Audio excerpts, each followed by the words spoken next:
తెలంగాణ సర్కార్ అయితే మరో కీలక నిర్ణయం అయితే తీసుకోవడం అయితే జరిగింది. ఎన్నికల సమయంలో ఇచ్చిన మరో కీలక హామీ అయితే అమలు చేయబోతున్నట్లు ప్రకటించడం అయితే జరిగింది.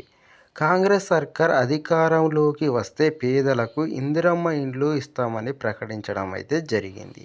తాజాగా ఈ పథకం అమలుపై అయితే ఒక క్లారిటీ అయితే రావడం అయితే జరిగింది. ఇందిరమ్మ ఇండ్ల లబ్ధిదారుల ఎంపిక ప్రక్రియనైతే ఈ నెల చివరి వారంలో లేదా డిసెంబర్ మొదటి వారంలో ప్రారంభించేందుకైతే ప్రభుత్వం అయితే కసరత్తులైతే చేస్తున్నట్లు తెలుస్తుంది ఫ్రెండ్స్. ఇప్పటికే అధికారులు ఈ పథకం అమలుకు సంబంధించి అన్ని ఏర్పాటు చేస్తున్నట్లు సమాచారం అయితే తెలుస్తుంది. ప్రభుత్వం మొదటగా ఈ నెల 15 నుంచి 20 వరకు గ్రామ సభలు ఏర్పాటు చేసి లబ్ధిదారులనైతే ఎంపిక చేయడానికి ప్లాన్స్ అయితే చేయడం అయితే జరిగింది. కేంద్రం రాష్ట్రాల మధ్య కొన్ని నిబంధనలపై స్పష్టత లేకపోవడం వల్ల ఈ ప్రక్రియ ఆగినట్లయితే తెలుస్తుంది. కొన్ని సాంకేతికపరమైన కారణాల దృష్ట్యా ప్రక్రియ ఆలస్యం అవుతున్నట్లు తెలుస్తుంది.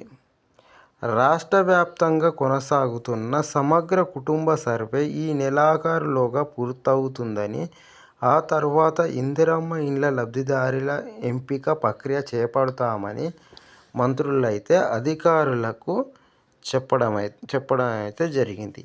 ఇప్పటికే ఈ పథకానికి సంబంధించి ఇండ్ల కోసమైతే రాష్ట్ర వ్యాప్తంగా 80,54,554 దరఖాస్తులైతే ప్రభుత్వానికి అందాయి. ప్రభుత్వానికి అందిన దరఖాస్తుల్లో 12,72,019 కుటుంబాలైతే గతంలో గృహలబ్ధి పొందినవిగా అధికారులైతే గుర్తించారు. గ్రామ సభల ద్వారా రేషన్ కార్డును ప్రామాణికంగా తీసుకొని లబ్ధిదారులనైతే ప్రభుత్వం ఎంపిక చేయనుంది. లబ్ధిదారుల ఎంపికలో కీలకమైన ఇందిరమ్మ కమిటీల ఏర్పాటును పూర్తి చేశారు.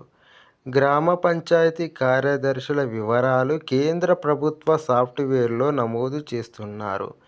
కేవలం స్థలం ఉన్నవారికి మాత్రమే మొదటి దశలో ఇల్లు మంజూరు చేయగా 400 చదరపు అడుగు స్థలంలో ఇల్లు అయితే నిర్మించుకోవాల్సి ఉంటుంది. ప్రభుత్వం ఇళ్ల నిర్మాణానికైతే 4 విడతల్లో 5 లక్షల చొప్పున నిధులైతే విడుదల చేస్తారు.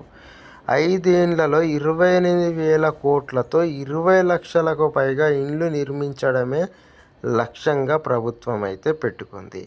మొదటి విడతలో 7,740 కోట్ల వ్యయంతో గరిష్టంగా 4.5 లక్షల ఇండ్లు మంజూరు చేయాలని సీఎం రేవంత్ రెడ్డి సర్కార్ అయితే భావిస్తుంది.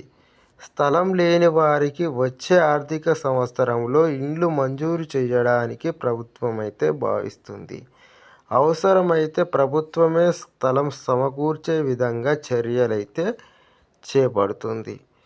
మొదటిసారి మన ఛానల్ని చూస్తున్న వారు మన ఛానల్ని సబ్స్క్రైబ్ చేసుకోండి. ఈ వీడియోని అయితే లైక్ చేయండి, అదేవిధంగా షేర్ చేయండి, కామెంట్ చేయండి. Thank you friends.